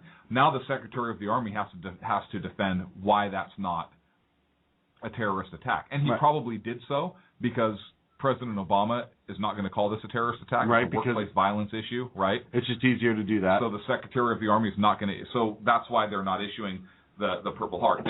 It's politics and it's a bunch of BS. This makes me so angry. It's you know what, Secretary of the Army? How about you have some courage and you do the right thing and you classify this exactly what it was. Well, one of our listeners in the chat room, Beer Hunter is his name, which I think is an excellent name, and I give. But he said, by the logic, if it was, and I know it was passed in 1973, but those attacked in Pearl Harbor would not have been given a Purple Heart under the logic because war had not been declared yet, and also the Aleutian Islands campaign. Well, here's the thing. Specifically in the Purple Heart addresses Pearl Harbor specifically because of that. Right. It actually says the section applies to members of the armed forces who are killed or wounded on or after 7 December 1941. In the case of a member killed or wounded as described above, on or after 7 December 1941 and before 30 November 1993, Secretary of the Army will award the Purple Heart under provisions, blah, blah, blah. So it's a good point. However, it is specifically addressed in here that on or after 7 December 1941 when the Japanese attacked. Well, I understand that. And it's just sickening to me. But then why are you going to award it to people from 9/11? Right. Same type of attack. Yeah, it's really, they were using the airplanes as missiles. Whether it's a U.S. citizen, wasn't Anwar al-Awlaki targeted by our government? A drone? Wasn't he? Which is really funny. Which is weird, right? Because he could target him as a terrorist, but if somebody's in coercion with him and then does a shooting... And he was an American. And he was... Weird. How do those two paths don't cross? Don't think about it. Speaking of drones, and Beer Hunter brought up another great point. We have a good chat room tonight. These folks that died at Fort Hood aren't getting Purple Hearts, but there are drone pilots who do. How does a drone pilot get a Purple Heart? I don't know. I know that happened, though, because I read about something about it last week. Do you fall out of your chair? I don't know, and I'm not downplaying what they do. No, I'm not either, but I don't understand how a drone pilot gets a Purple Maybe Heart. PTSD? I don't know. I don't know. I'm not there. Okay. But it does bring up a valid point. If they're going to issue them to those individuals, how is this not issuable? Even if the two don't want to meet, if you want to say, if you want to say that we're going to charge him criminally because we think we can blah, blah, blah. Okay. Okay. But how does that change how those people were victimized? Now, how about this? I'm not saying it's right, but... I understand. What if, since we're bringing terror suspects back now to stand trial in the United States in a criminal court, how can we issue any Purple Hearts by people that were killed maybe in Afghanistan or Iraq as a result of somebody that we bring back to trial in the United States for a criminal act, right? It's a criminal act. Right. So how can we give Purple Hearts to those? It's ridiculous. Where's the line? Where's the line? The logic doesn't fit, and I understand it doesn't fit this administration's narrative of logic of terrorism and all this other stuff. They hate to offend people and use that word, but it makes me so angry. Well, and it goes back to, for me, you have these families of these soldiers that were about to go overseas. They were already heroes, in my opinion, just for volunteering to go. They weren't drafted. Nobody made them go. They signed up to defend their nation, to serve their nation. They are heroes, in my opinion, just for signing the dotted line. Now they're getting ready to be shipped out. Again, heroes. Yep. Here is this jihadist terrorist who plotted, planned, made his ideology completely known. Everyone was aware. The NSA was watching him. The Army was watching him. He had coworkers who they had concerns. He made this statement about people that aren't true believers in regards to Islam. He went and he bought his weapon. He planned ahead. He knew what he wanted to do. He had numerous pockets of extra ammunition. He had a plan. He chose not to attack civilians. He chose to attack service members in uniform. The only civilians he attacked were those who was about to interfere with his action. And you're going to say that he gets a trial and that it's not terrorism. Why the hell has politically correct won in this country to the point that these soldiers can't be honored by our military, our government, in a way that's only fitting? Because at this point, that's all we can offer is a Purple Heart, the family benefits, and our sincere condolences and appreciation for their lives that they were willing to risk for our nation because of some jackass terrorists and political correctness. How is this story not on the front page? I don't know. Of all the major media outlets I had right to now? dig for it. I had to dig for it. I know. How is this not on the front page of every major media outlet? How is there not public outcry about this? It's the same media thing. is completely silent on this. Once again, it's the same thing with Benghazi. It's the same thing with this. Remember Brian Terry, the border guard that was killed? Remember Fast and the Furious? Where's that gone? Why are people not paying attention? Why is the media not Why are they not holding this administration accountable? Because they're in their pockets. Yeah. At the end of the day. I've said this before, and I'll say it again. I think there are people in the media right now that hope when there's a state-run media, they get hired or chosen or, I don't know, knighted. I don't even know what you would call that at that point. Knighted. But I really believe that they're so willing to push this president or the progressive movement's agenda so far that they just want that in to be state television, state reporter, state whatever. And then the rest of us would be re-educated. Oh, yeah, no, we'd be off to camps quick. It's disgusting to me. We lost outstanding people. There are people that were paralyzed from that incident. It is just, people, you have to pay attention. You have to discuss this. This is ridiculous to me. But yet, I can tell you within 2 minutes of waking up in the morning what Lindsay friggin' Lohan did at her last probation/parole hearing. That's all over the friggin' news, but this isn't. And nobody holds media accountable. Nobody holds this administration accountable. It is insane. That is why I think you have some Americans that are starting to pay attention, and you have media outlets like The Blaze, like Blog Talk, like some of these others that are actually starting to gain traction and gain ground. Right. I believe. Why do you think Fox News is so popular? Right. You know, some people, they're in the pockets of conservatives. You know what? Fox News has non-conservatives on also. They have people in the middle of the road, and they do a pretty good job about presenting both sides of an issue. Granted, they do have some conservative programming. You have Hannity, who's pretty conservative. You have O'Reilly, who's independent, who's pretty traditional. But they do a pretty good job about presenting both sides of an issue. There's pundits on there like Juan Williams, Bob Beckel, that presents that left side of the argument. Yeah. And you don't have that with a lot of the other organizations. I mean, look at what happens when somebody tries to argue with Chris Matthews. He just yells over them. Or Pierce Morgan. If you go on Chris Matthews' show and you've ever said anything slightly negative towards the president, turns your microphone down. His goes up, and he yells. And he yells. Yep. And that's just what they do. This country needs to have a rude awakening. There's been Whoa, what do you mean by that? There's been so many. They need to wake up. How? What a rude awakening? Unfortunately, we have all these incidents that have occurred that should have been the rude awakening. Hey, you know what? Maybe our government isn't playing fair anymore, or it's not our government. They're doing what they want, and they're not answering to us as they should be. You know, like I said, you had Fast and the Furious. Do you think that people are starting, that awareness is growing? Or Not enough. Or do you think it's plateaued? Not enough. I think people get... We had the Tea Party movement, right, for a while. Yep. So awareness started to grow, and it's kind of plateaued, maybe declined a little bit. Do you believe that people are starting to pay more attention or less attention, or they just don't? I think we're going to get into the less attention phase. I think people are going to start tuning out again. Until what? Until there's a collapse? Until there's an economic collapse? Either something major happens like that in this country, okay, or midway through to this, probably by the end of this year, people start paying attention again because the 2014 midterms will be coming up, and that's how much attention are they going to pay? Enough to decide where they're going to vote.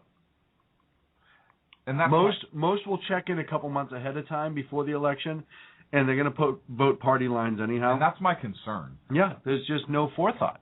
There's no forethought. And I'm not saying you have to be inundated. I'm not saying you have to live your life kind of like you and I do. We scour the papers every day and try to find stories like this that are getting buried and thrown down because I think it's important and I think people need to go about it.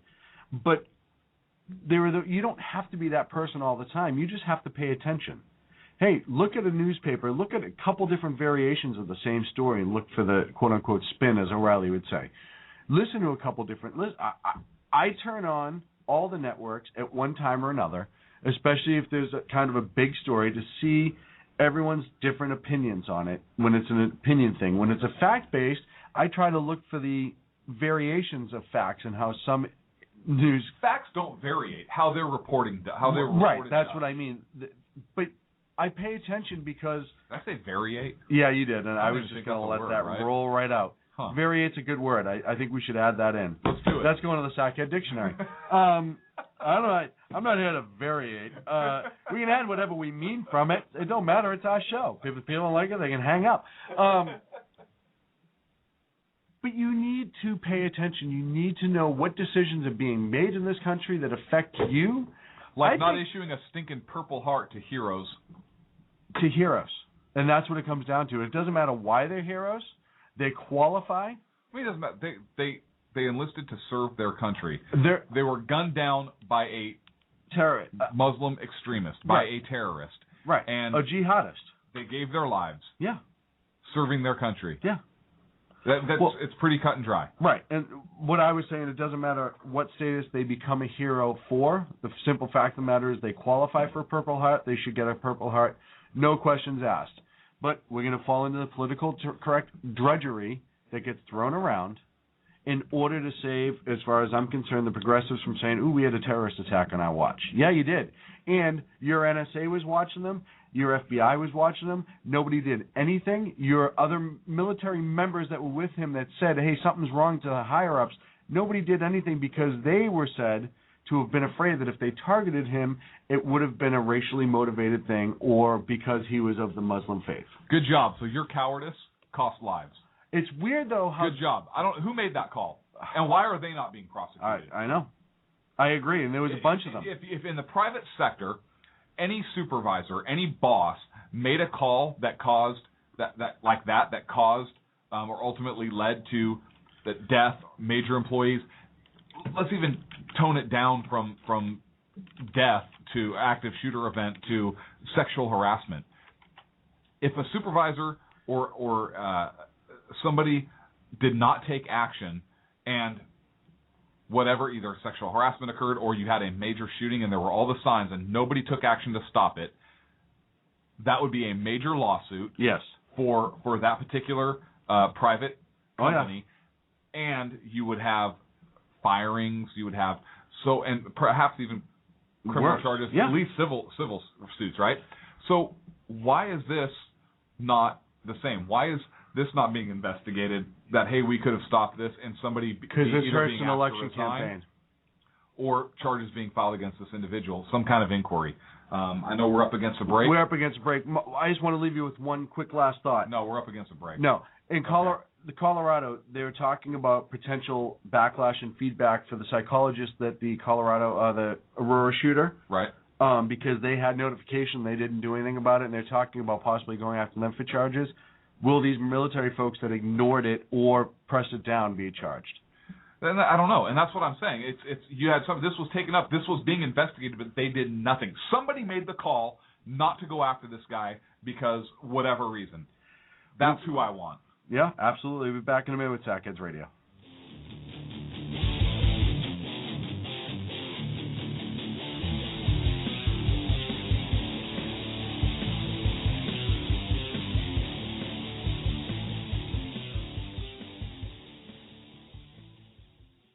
Hey, if you care about what's going on in the world, you cannot afford to miss my show.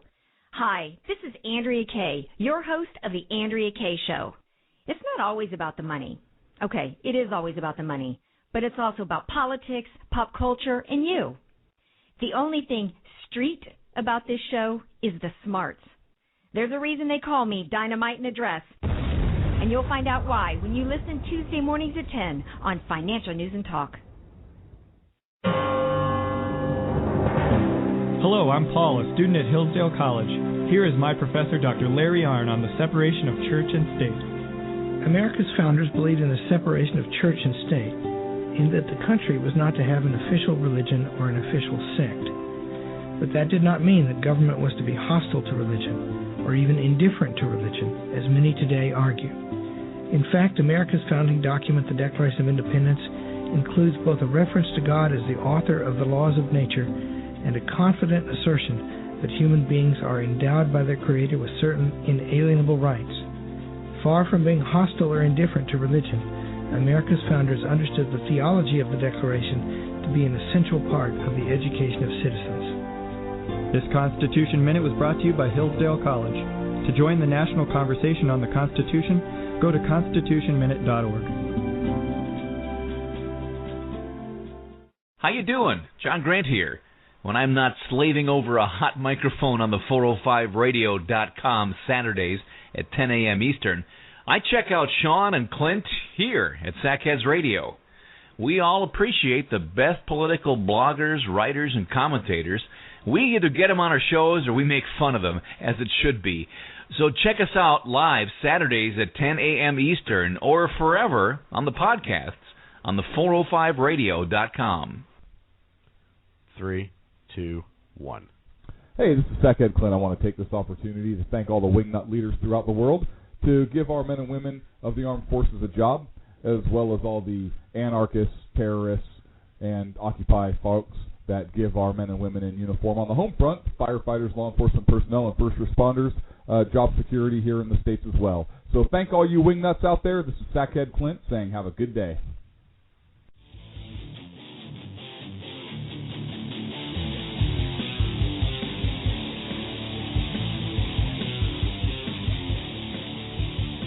Now back to Clint and Sean on Sackheads Radio, radiating elegancy and quality. I am not eating food as we're coming back from the break. I don't care what anyone says. You're not either. I'm going to post a picture. And we're back. I should have too quick, but I didn't. On the phone right now is our news guru, Vern. Sackhead Vern. Vern, what topics do you have for us on the news? I'm not drinking a bottle of Jack Daniels, but I'm not, as I'm coming to you to do the news. So there. Are you sure? Okay, first of all, let me say, I got a quick question. How can 2 paper bags full of highly functioning brain matter be so darn sexy? You guys are so cute. It's not with your easy. jibber and your talky talk all smart and stuff. Do you know how much work we have to put in to being this sexy on a regular basis? Yes. It's not easy. I have to do my hair. It takes me 10, 12 seconds a day. Listen, thanks for blowing it. We're actually going to announce this in a couple months. We're actually working on a new cologne called Sackhead Sexy. She blew us up. I know. We weren't ready to announce it yet, but since you went there, we kind of have to roll with it. Right. I'm psyched for Sackhead Sexy. Yeah, no, it'll be the newest smell. It'll be 1 part paper bag and 2 parts hot air. That's kind of that's what it's going to smell like. What's our news? Locker room. Or a locker room. What's our news for the week, Vanessa? What's our choices? All right. First of all, we've got business and labor. They're close on a deal for the immigration bill. Okay. And looks like also Obama's pitch for the public works spending is kind of also in the works there to create some jobs. And we're also touching on the Pope, his foot washing, apparently the final straw for those traditionalists in the Catholic faith. They're not thrilled about that. Okay. So first... Let's, Clint. What? Do you want to go with Obama Public Works? I'm going to take Obama Public Works for 1,000. Read it. All right, first things first, trying to show that the economy remains a top priority. President Barack Obama promoted a plan on Friday to create construction and other jobs by attracting private money to help rebuild roads, bridges, and other public works projects. Obama fleshed out the details during a visit to a Miami port that's undergoing $2 billion in upgrades paid for with government and private dollars. The quick trip was designed to show that the economy and unemployment are top priorities for a president who is also waging a high-profile campaign on immigration reform and gun control. So there. I'll let Clint respond first. So I want to make sure I can understand this. So he's asking partially for public funds, private funds, and public funds to be used. Does he realize that with the whole Obamacare thing and everything else he's done, that there are no private funds anymore that are disposable to give? Is he like asking for donations? Hey, what is it? He's asking for donations. What is He's got it? his little like, red pail outside of do you remember, White House. Do you remember it went from like a stimulus to then it was quantitative easing, and now it's like donations. What?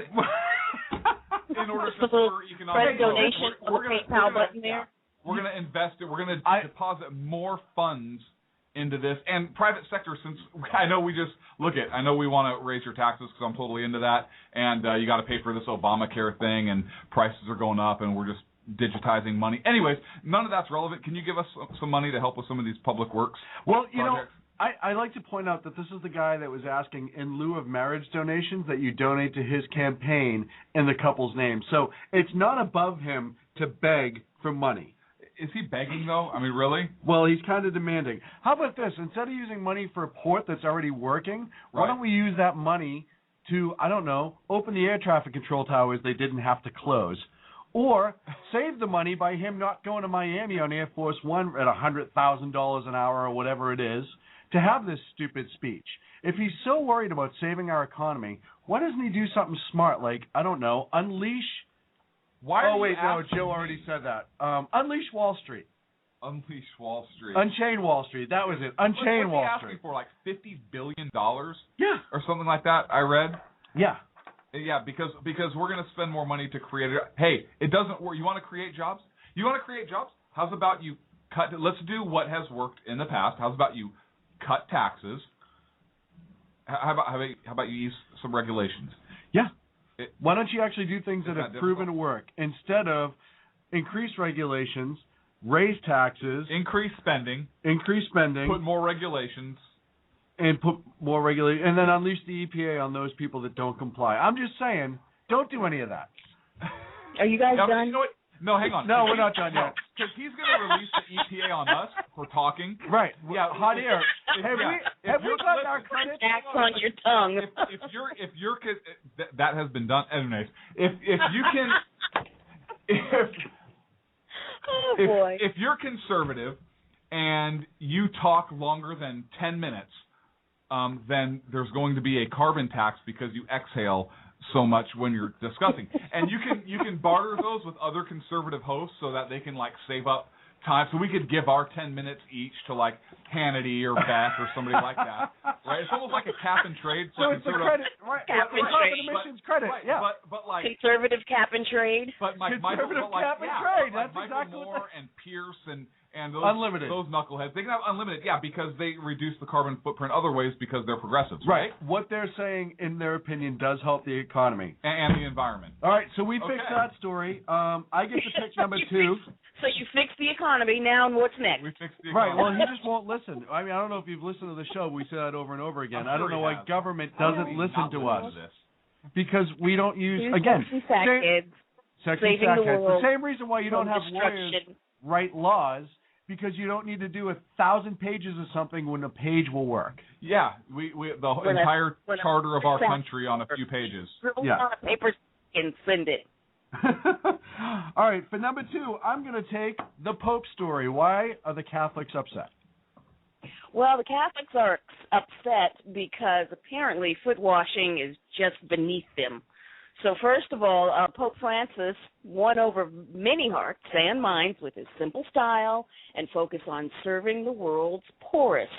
But apparently he's devastated traditionalist Catholics who adored his predecessor for restoring much of the traditional pomp to the papacy. Francis' decision to disregard church law and wash the feet of two girls, one a Siberian Muslim, the other one an Italian Catholic, during a Holy Thursday ritual has become a bit of the final straw, evidence that Francis has little or no interest in one of the key priorities of Benedict's papacy, which is to revive the pre-Vatican II traditions of the Catholic faith there. So, apparently washing a big no-no. let me chime in first. I grew up in an Irish Catholic church or a Catholic church. It is not beneath. I don't believe it's beneath somebody if they feel that that's how they have to connect to wash the feet of somebody who is considered quote unquote less able or something to that effect. I know I'm going to aggravate a lot of Catholics in our audience with this, but I was also a big believer in. I liked Pope John II. I thought that he did a great job of opening the Catholic religion up so it stopped being ostracized as this rich, aristocratic, almost kind of like they did to the founders of this nation, where they turned it into something that it wasn't. And he did a good job of saying, hey, you know what? We have our religion. We love our religion, but we have to understand there are other religions out there, and we're not really the only one, and we need to respect and understand that. And then when he passed away, they got Benedict in, who wanted to tighten things up again. I didn't like Benedict from the beginning. As a pope, I'm sure he was a nice guy outside of what he did in the 30s. What? What? I thought of something funny. I'm sorry. Okay. Yeah. You know what, Catholics, lighten up a little bit.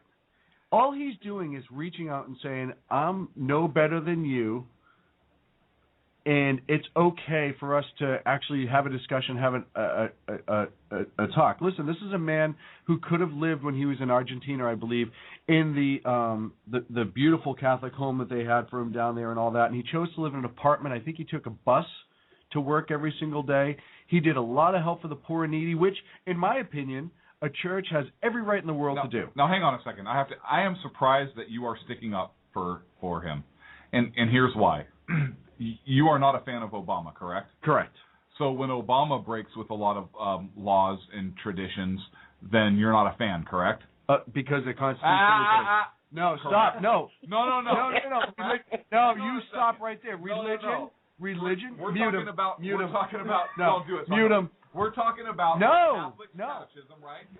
You've got two conservatives pitted against one another. What they believe, and so what the foundation of the Catholic Church is, and he's going against that belief system. Why do you not have any problem with that, but you have a problem with the president? You're a hypocrite. No. I'm out. And I'll tell you, get over here and sit down and shut your mouth for a minute and learn. Let me learn you something here, kid. Quite simply, you can choose your religion. I was born and raised in one religion. I could change if that religion.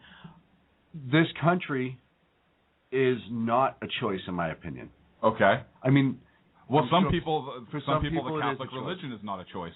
They were born and I raised understand Catholic. that. That's their belief system. It's not a choice for them. My choice as a citizen for my life, life, liberty, and my pursuit of happiness yes, is a lot different than the relationship I have with God. So your time here on earth is more important than your eternal soul.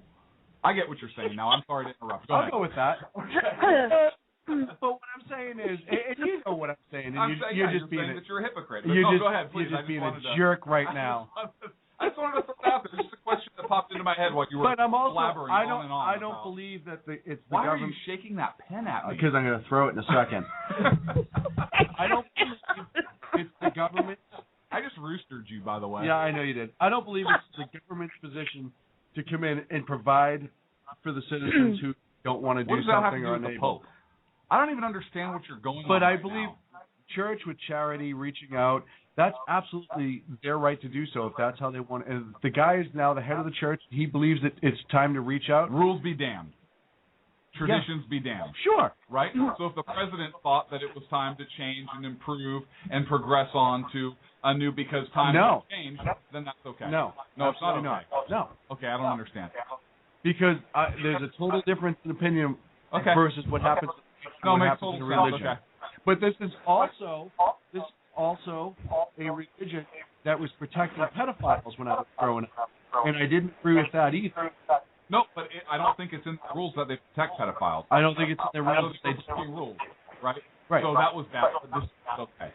No. Okay, no, I get what you're saying. No, that's not what I'm saying. Okay, I'm confused then. You are confused.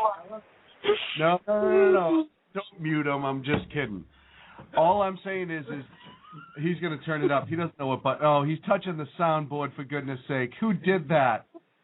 Clint, sit down. I believe that my country is totally different than my religion. And just like I don't want my country to step into my religion, I don't want the same for religion and country. But the Pope's not stepping into anybody's religion. He's washing some feet. Yeah. But Okay. what I'm saying is I have the two are separate to me. Uh-huh. I have my country, which is where I live. So it's okay to break rules sometimes as long as it's not the country. It's okay if you're in faith. That doesn't. It's a faith. So break rules in faith. He could change it. He's in charge. He's the Pope. He's infallible. Allegedly. Allegedly. Yeah. Okay. And as long I just have as a quick question. What? I just have a quick question. Where in the Bible does it ever say anything about a pope?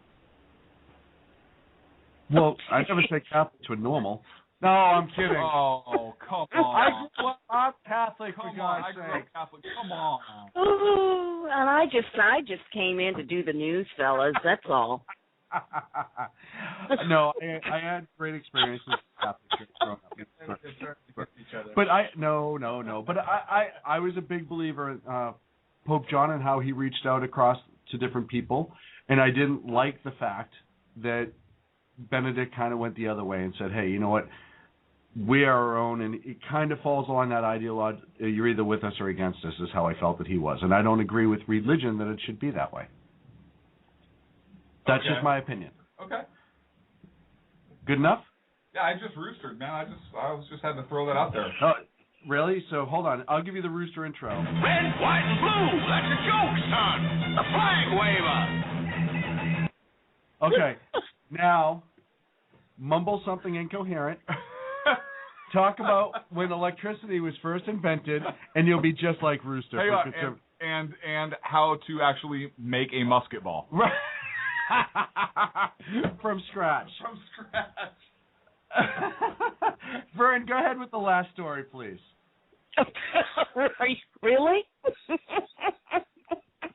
All right, and the last story that I had basically was about business and the immigration bill and a deal that is about to hopefully be reached. Looks like big business and major labor unions appeared ready Friday to end a fight over a new low-skilled worker program that had threatened to upend negotiations on a sweeping immigration bill in the Senate, providing a pathway to citizenship for 11 million illegal immigrants already in the U.S.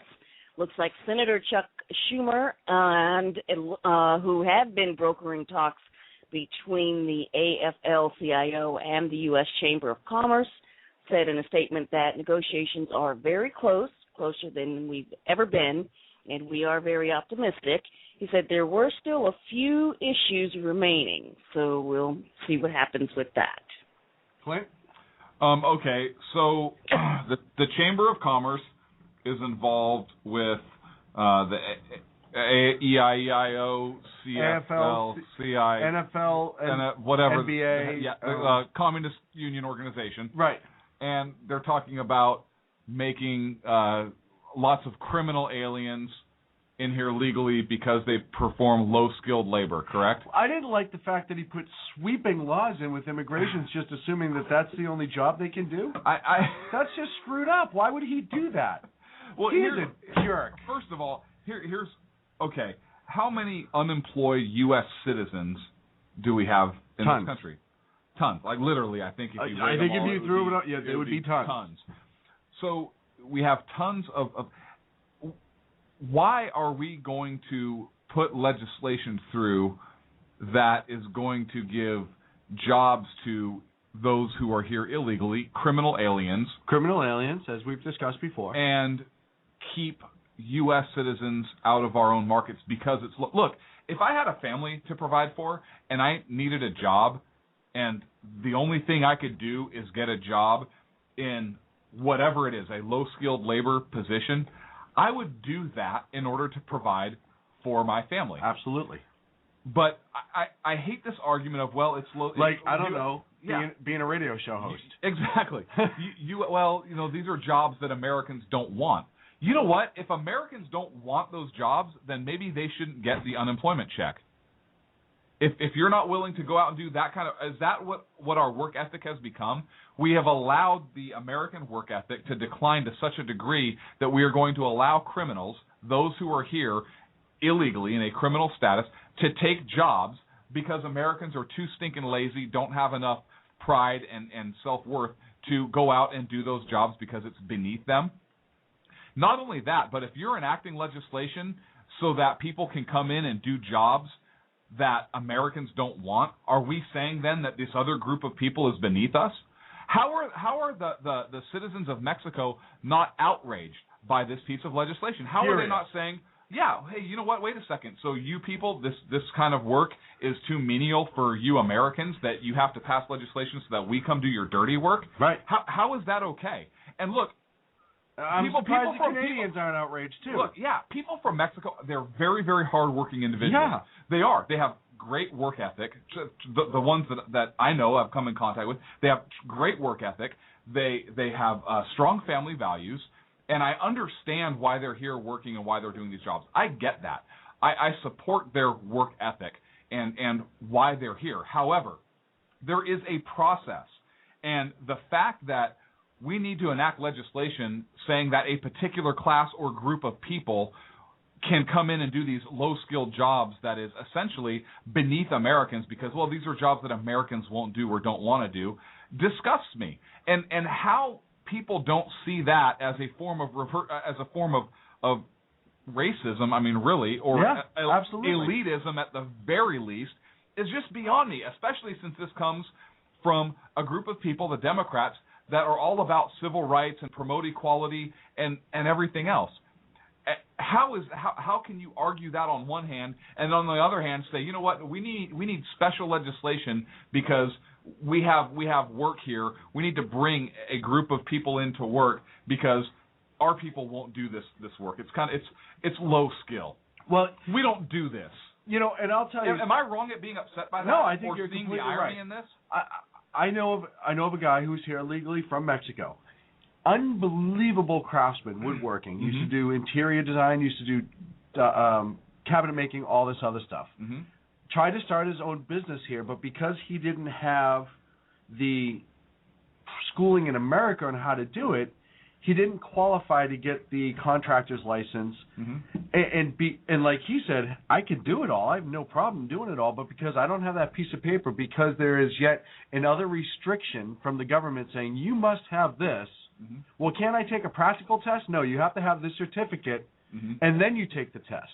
Well, I don't have this certificate. Well, sorry, you can't work here. Was he here legally? Yeah. And yeah. But he learned his trade in Mexico before he came over. Okay. So he went to school in Mexico, made enough money down there that he moved his family because he wanted them to have freedom here. So I want to make sure I understand you right. So your thesis would be, if you're going to enact some kind of legislation, enact some sort of legislation for some kind of crossover. Hey, if you have a particular skill here, you can come over and take a proficiency if it's required a certification or whatnot, and you're here legally. Now you can open your business. Okay, you know what? I would be on board with that type of legislation because that brings people here to this country in a legal fashion and promotes them to be successful. Yes, gives them a business here. They're allowed to use their skill here in this country. Maybe get big enough, have employees, pay taxes, raise a family. Absolutely. House in the burbs, the American dream. Yes. That's what it's about. Yep. But to just throw it and say, hey, you know what, just because. Yeah, here you go, just because, and because, you know what, we want you to do the crap jobs that our people don't want. And to use the word sweeping, yeah, it's right in there. Yeah. I don't care what you say. It's right in there. That's Vern with the news, ladies and gentlemen. Vern, thank you. We'll talk to you next Friday. Good night. Excellent job as always. I want to address one thing real quick. Obama signed an executive order this week he's creating a commission, which is awesome, right? To address some voting issues in the country. Now, do you have a problem with it? Some of the things they're looking at, it was his attorney from the campaign, Bob Bauer, his top lawyer during his campaign, and Ben Ginsburg, who was the attorney for Mitt Romney's campaign, and they're going to be on this commission to look at issues like long lines, voter registration, access, all that kind of stuff. No, I don't have a problem with that. Okay. Here's why I do. Okay. It's not the federal government's job to handle election issues. It's not. No, you know what their job government. is? Count the votes. That's your job. Count the electoral votes. Who won? Okay, cool, great, thanks. Elections are handled at the local level. So if there is an issue in a particular county, particular district, particular state, It would be up to the state to fix that problem, not for the federal government to create a commission to look at these things. The federal government has no business in local elections. Look, I don't have a problem with looking at better ways to promote voting, but it should not be done at the federal level. It's not a federal issue. So I just wanted to touch on that real quick before we signed off. Yeah, I guess for me, what if he promoted them to work with states, one from each campaign, saying, hey, we ran a campaign. What can we do each state individually, not federally funded or anything like that? But even said to the states, hey, you know what? You guys, do you guys have a voting problem? Or did you have a voting problem? Yes. I have two guys that are willing to work with you on how to make that better. If you want. Yep. Absolutely, I think that would be it. So I stand corrected. I would be better off with that. Okay. I would also, I like that suggestion, as a matter of fact, if you want. Yeah, hey, we don't want your help? Okay, great. Yeah, no, that's on we'd you. love to have you come in. Thank you. You have that right to. All right. Thank you very Good much. show. It was a great show. Thank you. Love being here with you every single week. Thank you, Vern, for bringing us the news the last half hour.